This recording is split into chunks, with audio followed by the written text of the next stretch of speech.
Sama ninyo sa panalangin yung aking mga mata. Ako hindi na nakakikita. Bulag na ako. Kaya ako awang-awa sa buhay ko.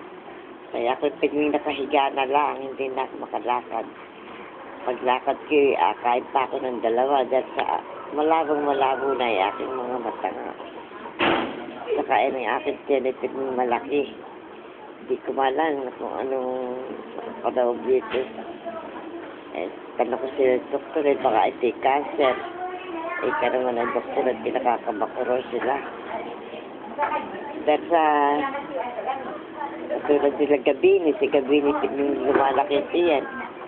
Kaya pala cancer din yun. Saka maraming komplikasyon.